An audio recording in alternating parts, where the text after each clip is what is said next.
In this video, I fly my first flight of 2026. I showed you what it's like to jump seat on a Boeing 777, and I explained my flight stats from 2025. 94 flights, but only 34 landings. How is that even possible? Buckle up and let's go fly.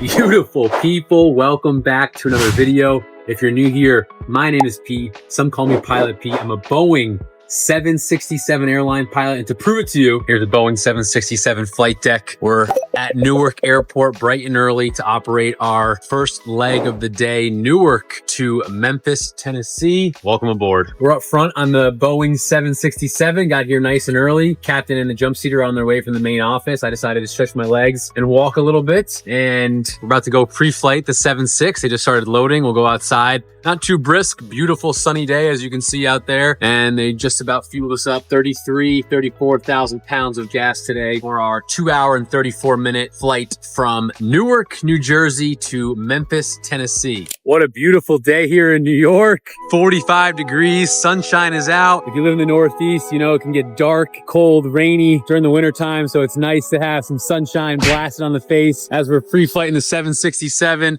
and there goes a 737.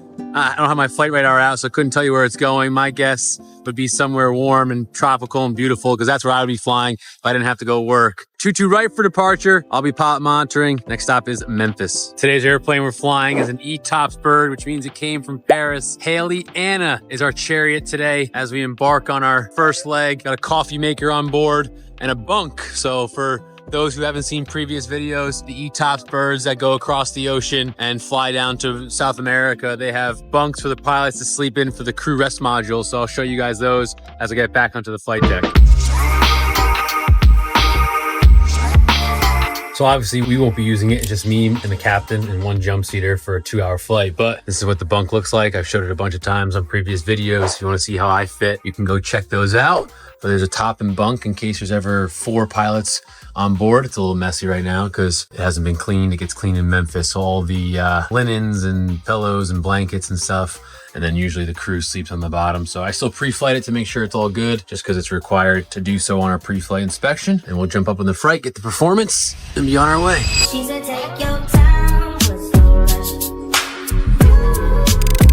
I said, baby, I'm a dog, I'm on one. She said, take your time, with no rush. I said, baby, I'm a dog, I'm on one. I'm a dog.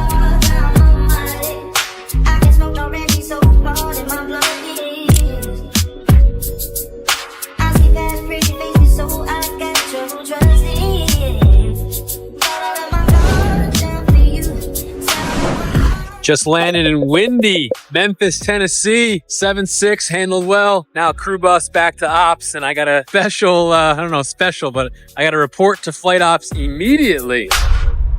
So we made it to Memphis, good flight. Newark, no traffic. It was nice leaving at, I think our departure scheduled time was 11:05, pushed back around 10:55 and departed 22 right. I was a pilot monitoring, 0 people in front of us. We just blasted off, which is comparison to the times I've been there. We were number 20, 25 for departure. So much nicer with no one there. Pretty bumpy most of the flying, a little bit of clouds and rough air. Changed altitudes once from 36,000 feet to 38,000 feet to try to find a smoother ride. And it did smooth out a little bit, but nothing crazy. And then landed runway 18 left in Memphis. Captain landed and we got a change of gate. We were actually taxiing into the 800 gates here at the Memphis hub. And they said, hey, go to gate 203 instead. So we just made a quick right turn, talked to ground, told them where we needed to go, and really nothing to report there. But then got an ACARS message. ACARS message is that ding that we get. It's text messaging between dispatch, the company, and the pilots in the plane. And it says my employee number, what it really says, but it says employee number, head to flight ops immediately upon landing for a flight ops issue, I think is what it says. All right, the surprise. I got dinged for a random drug test.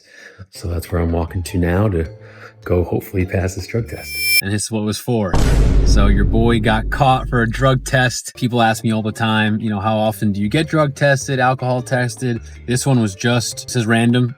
So it was random. It was a drug only, no breathalyzer, no alcohol.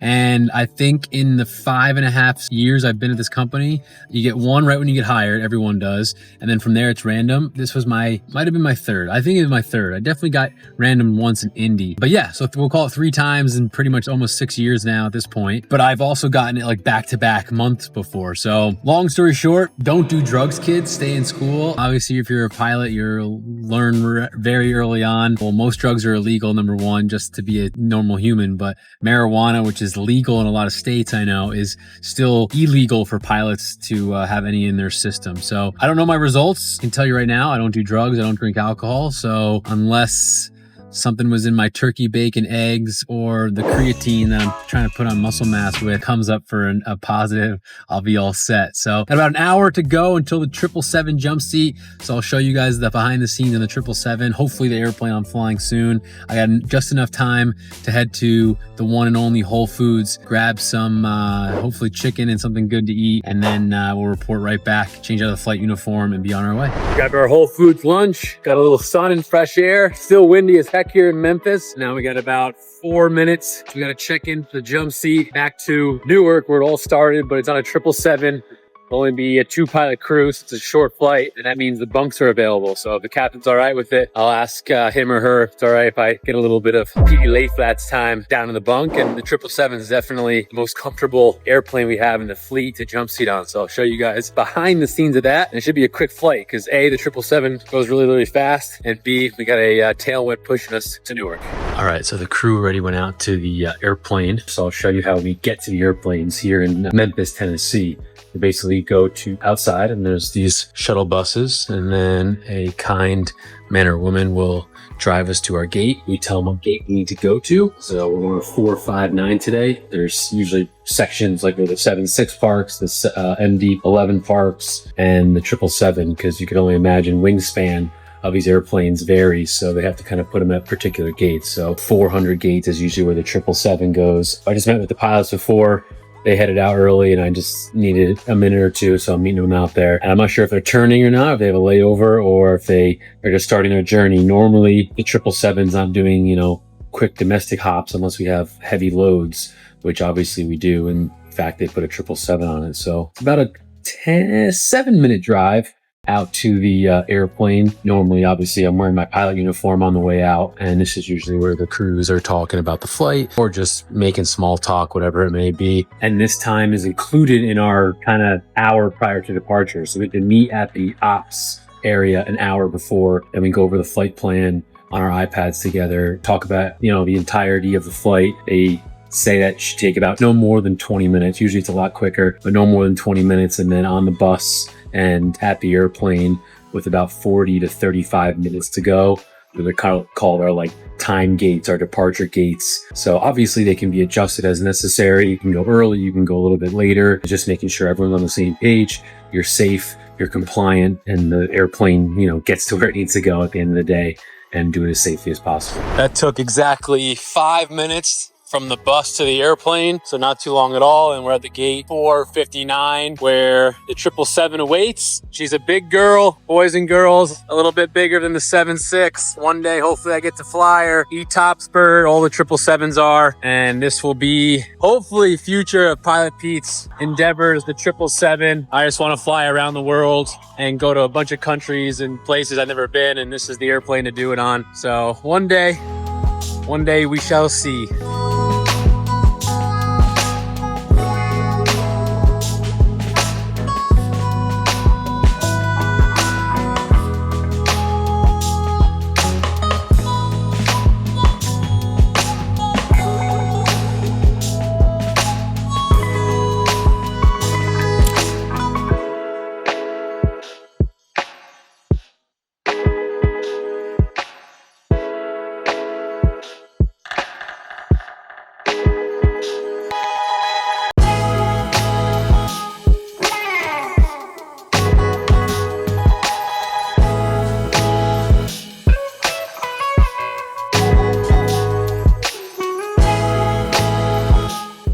All right, we came in the bunk to get a little horizontal. We're a little bit tired. A lot of room here in the 777. The 7.6, my feet can hit the wall, but here in the triple, it doesn't hit. I will say it's a lot tighter quarters. Like the ceiling is a lot lower to the ground. Well, yeah, the ground, but to me, I'm definitely not going to not bid it for the bunk size, but I hit my head more often than I would in the 7.6, and it's really close to the door. But horizontal for the jump seat. Time to relax. Fly me to the moon, let me play. And just like that, we're back where it all started, Newark. A little darker though from earlier today. Made it back to NYC, had dinner. SJ had fajitas waiting for me. What a wonderful roommate she is. And now we're on our kind of our new nightly routine. This one's a little later, granted, but after you eat dinner, we should go for a 15, 20-minute walk just to digest. For me, it's for fresh air, but one of SJ's goals is to get 10,000 steps at least 5 days a week. So it helps her hit her goals. But when you're flying in a stale tube at 35,000 feet, the smell of fresh air really helps. It's a little bit later than we normally do. It's currently like 9:30 p.m. But we'll finish off. We'll get SJ her 10K steps, and then we will head to bed. Hello, beautiful people. Welcome back to New York. It's a beautiful day. Actually just snowed a little bit here in the city. And I was just booking my jump seats before I jump into my 2025 flying stats and a breakdown of that and how to make all sense. I was just going to book myself a jump seat, which a lot of people ask how exactly to do that. Well, we have a system on our, pilot website that is with my company, and something unique that I just noticed when you type in Memphis Airport, if you didn't know, now you know, they officially changed the name. So Memphis International Airport is now called the Frederick W. Smith International Airport. So if you don't know, Mr. Fred Smith, the founder and the first CEO of our company, I should say, passed away in 2025. So I guess, I don't know how it works. The Board of Commissions, the Town Hall, the city of Memphis got together and they decided to change the name of the airport to officially honor him in his memorial. So I thought that was pretty cool. It obviously had a huge impact, not only on the world, but Memphis being our global headquarters, the mecca of where everything happens. The airport's now named after him. I thought that was pretty unique. All right, so if you don't follow me on other social media platforms like Instagram, TikTok, actually I did post on YouTube Shorts, so I don't know what I'm talking about, but here's what I'm getting at with the stats for 2005.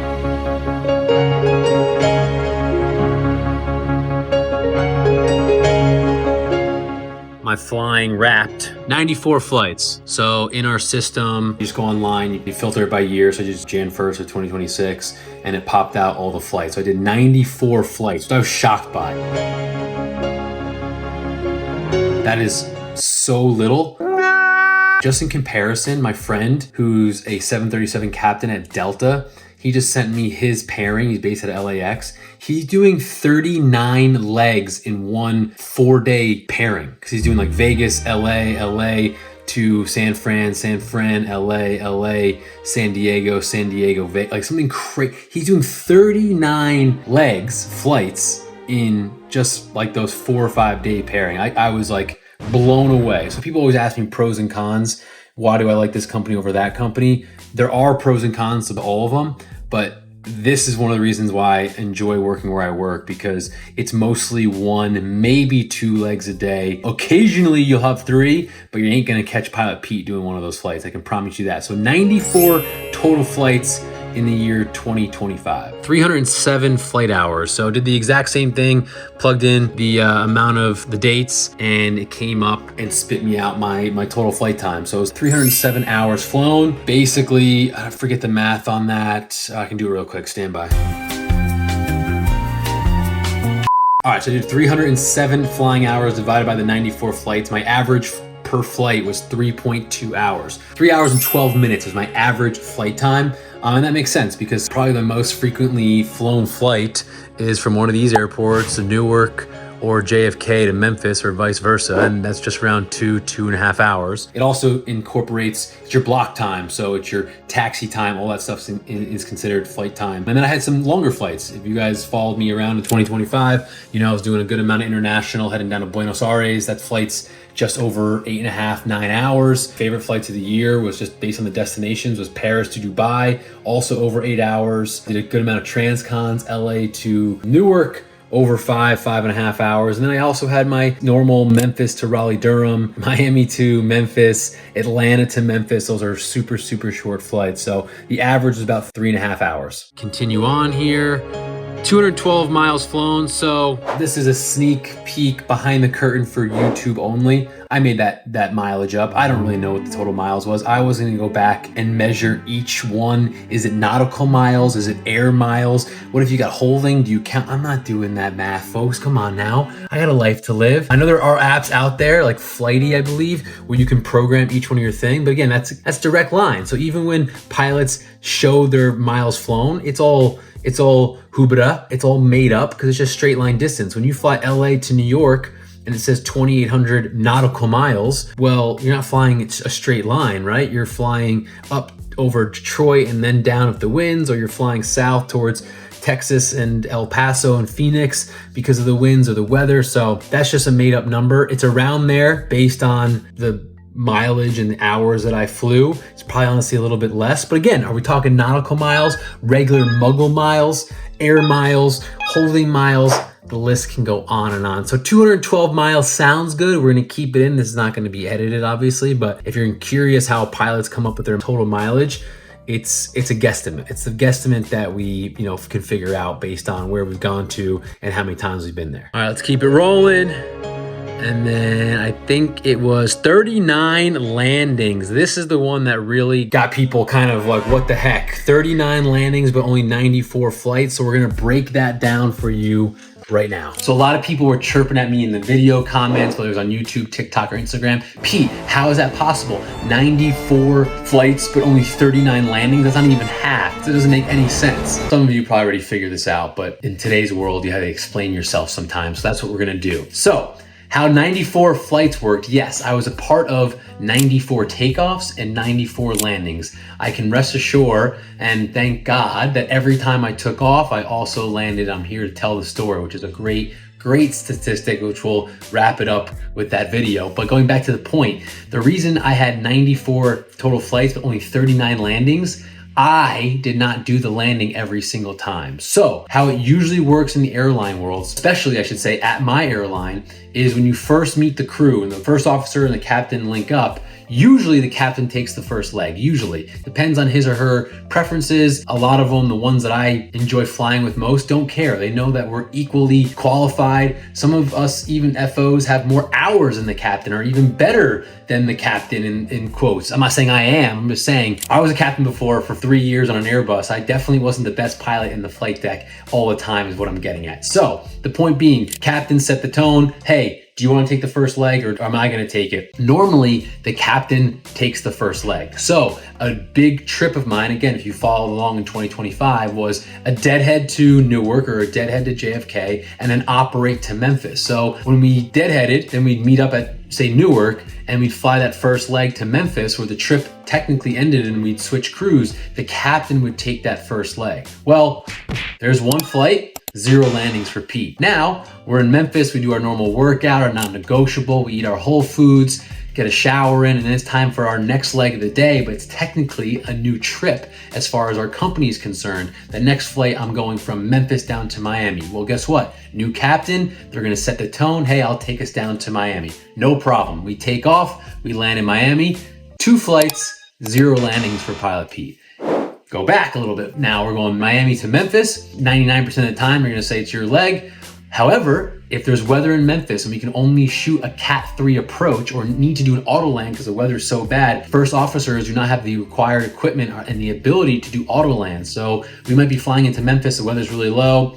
Hey buddy, sorry about that, but I'm gonna have to take it. Of course, no problem. So we'll keep rolling with the hypothetical. They're gonna land in Memphis. That's 3 flights, 0 landings for Pilot Pete. Then we have a couple hours off, and this is a hypothetical, but we're heading down to Buenos Aires, Argentina the next day, right? We're doing Memphis to Buenos Aires. Link up with the new captain, because every time we land in Memphis, the trip's over. It's a new trip, it's a new crew. It's a 3-pilot crew. We have captain, first officer, and Pete drew the lucky straw and is the relief first officer, the person that relieves the captain and the co-pilot in the middle of the route to take breaks and we go to the bunks. There's flight number 4, Memphis down to Buenos Aires. Guess what? RFO did not land. right? So it's 4 flights, 0 landings in this example. Next legs to Santiago, Chile.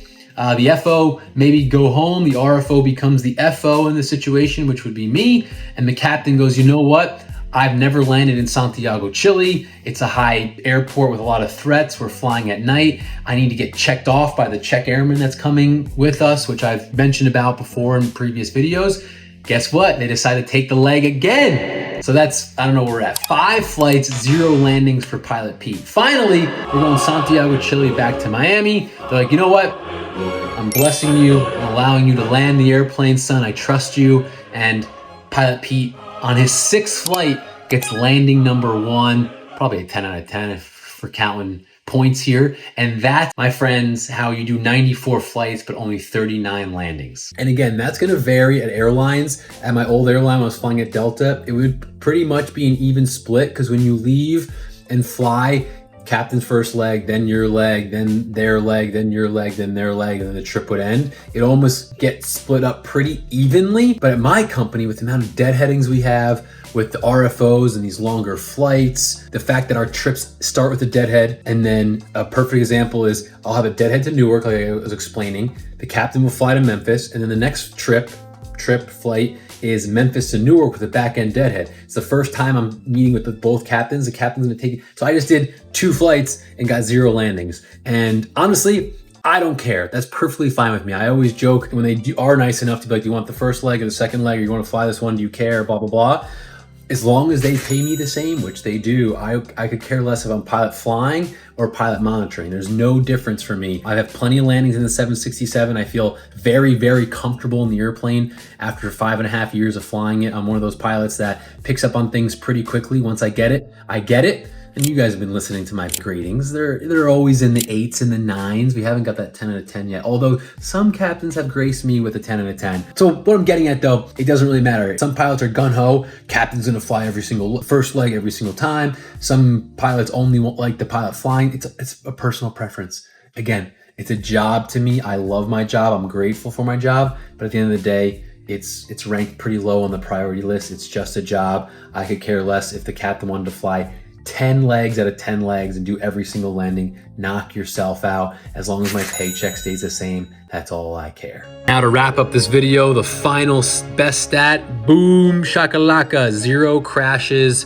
Very, very fortunate and blessed, and hard work and the training that we get to equal that. And also lucky, because look, I'm gonna get morbid here, but when it's our time, it's our time. There's nothing we can really do about it, unfortunately. But those are the stats. So 94 flights, 307 flying hours, 212-ish miles flown, 39 landings, and the best stat of all, big old goose egg, 0 crashes. And that doesn't count actually my general aviation flying, so I did some more, but that was just my airline pilot stats. So hopefully that clears up a bunch of confusion for those who were interested and wanted. I know this video is a little bit shorter than normal, a little bit more talky from Pilot Pete. A few housekeeping items before you leave. Number 1, 100K is the goal for 2026. Please subscribe if you haven't already. It doesn't cost anything, just click a little button and it means the world. As you guys know, I read all the comments, I get back to everyone. I really do appreciate everyone's support. The next milestone will be 40K, hopefully by the time this video comes out. If not by then, sooner rather than later, hopefully, so I appreciate that. Number 2, the pilot community I've launched on Skool, skool.com/Pilot Pete Fly. If you want to become a pilot or always wanted to become an airline pilot and don't know how to get started, unsure of the job, unsure of literally any question, the amount of money you can make, how to get that dream airline job, how to build time, should I go part 141 versus part 61, where should I go to flight school? This is a community for you. I launched it, I should say, earlier in the month. I have 93 members already. We want more. The live calls are very personal, meaning I get to see you, I get to hear you, get to ask literally every single question. There's no lock-in fee. You pay per month. If you want to cancel anytime. That's where I answer all my messages as far as like DMs and stuff. I'm getting rid of Instagram and TikTok. I never answered, but it's just overwhelming. It's an overwhelming spot, and I only want to interact with people who are serious about it, who actually, this is a dream of them, a passion for them, because if I'm gonna dedicate this much time of my own, I want that person to really care about where they're trying to go. So already got a bunch of members. You can ask them. I can link you guys up if you're interested, but they message me. I get back to them immediately with any questions, any time in the day. It can be a question about your flight training, or it can be like a resume question or interview practice, whatever it may be. School.com/pilotpfly. Link is in the description. If you want to join, we'd love to have you. But otherwise, hope you enjoyed the video. I will be back with more. Till next time, love you all. Be safe, and I'll see you on the next one.